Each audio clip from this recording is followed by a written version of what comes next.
Today we're diving into an advanced topic in cardiovascular physiology, pressure-volume loops, and explain the effects of changing contractility, arterial elastance, and preload on the PV loops. For the purpose of simplification, we will use the pressure-volume boxes for illustration.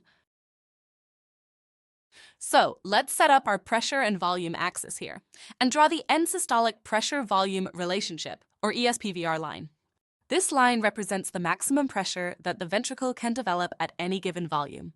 Next, we'll draw the end-diastolic pressure-volume relationship, or EDPVR line, which shows the pressure-volume relationship when the ventricle is filled and relaxed. Now, we'll add the arterial elastance line, which we'll draw in purple. Arterial elastance is calculated as the end-systolic pressure over stroke volume. It's represented as a straight line from the end-systolic point down to the volume axis.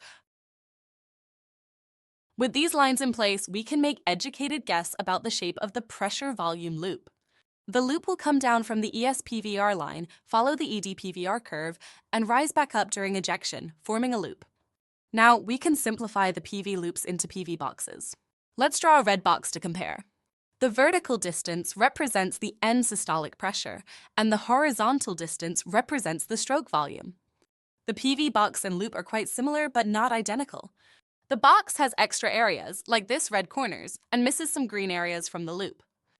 However, the areas are close enough that we will use PV boxes for simplicity in the next few examples.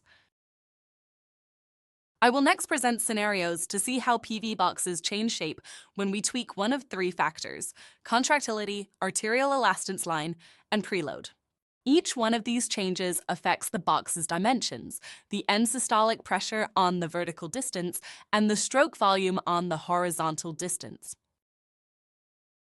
Now, the first scenario is changing contractility. And we are going to pivot the end-systolic pressure-volume relationship around this point where the pressure is 0. At this point, the volume in the left ventricle is not high enough to increase the pressure yet. If we increase contractility, the ESPVR line pivots upwards or the left, and the end-systolic pressure is now higher with a lower end-systolic volume. So what will that do to our box? Let's draw the new one. As you see, the box is now taller and wider, indicating increased stroke volume, ejection fraction, and end-systolic pressure. Conversely, decreasing contractility pivots the line down, decreasing the end-systolic pressure and increasing the end-systolic volume, making the box smaller in both dimensions with decreased stroke volume and ejection fraction. Next, let's look at arterial elastance, known as EA. This line here in purple represents the arterial elastance, and it can pivot as well around this point at end-diastolic volume. If we increase EA by increasing heart rate or resistance, the line pivots up. This changes the shape of our box, increasing the end-systolic pressure, but decreasing stroke volume and ejection fraction. If we decrease EA, the line pivots down, increasing stroke volume, but decreasing end-systolic pressure. Here we see a trade-off between pressure and volume when changing arterial elastance. Lastly, let's talk about preload. Instead of pivoting, changing preload rolls the entire EA line horizontally to the right with increasing preload and to the left with decreasing preload. Starting with our initial box, if we increase preload, the E line shifts to the right, increasing both end-systolic pressure and stroke volume. Decreasing preload shifts the line to the left, decreasing both end-systolic pressure and stroke volume. So, changes in preload affect the overall size of the PV box similarly to contractility.